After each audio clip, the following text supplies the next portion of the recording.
So, ito na mga kabro. Yung mga lata natin na naipon kanina. Ngayon, pitit-pitin natin para bukas baka i-deliver natin sa junk shop. So, sama-sama na naman tayo mga kabro hanggat sa matapos tong video. Let's go!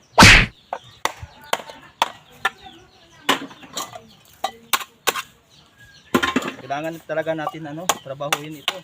Kasi itong lata na trabaho. Kasi pag ilagay mo lang sa sako, magastos sa sako eh. Sayang din naman, konti na yung laman ng sako.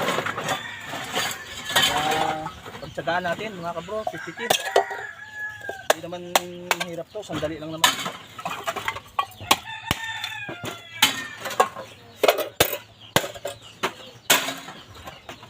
Medyo madilim video natin eh. Kasi yung puno na silungan kami ng puno.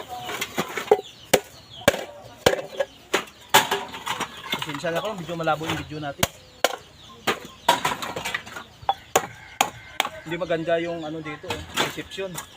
Yung ng araw. Na anuhan ng puno eh. Nasa ilalim ako ng puno. Shoutout naman pala kay Ralph Kalubi. Bro, thank you so much sa yung full support.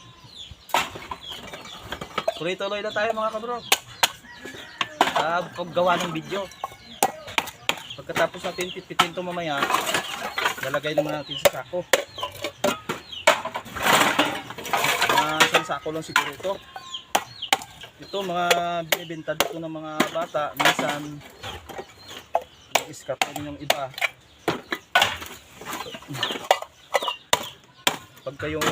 Pag kami din manguha ng buti, minsan may nabibili kami doon na kunti lang.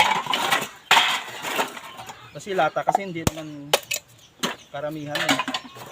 Mga buti ng gin lang yung marami dito na nakukuha namin.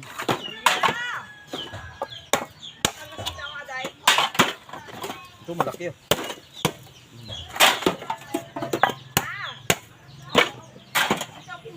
So pwede na ito mga kabro.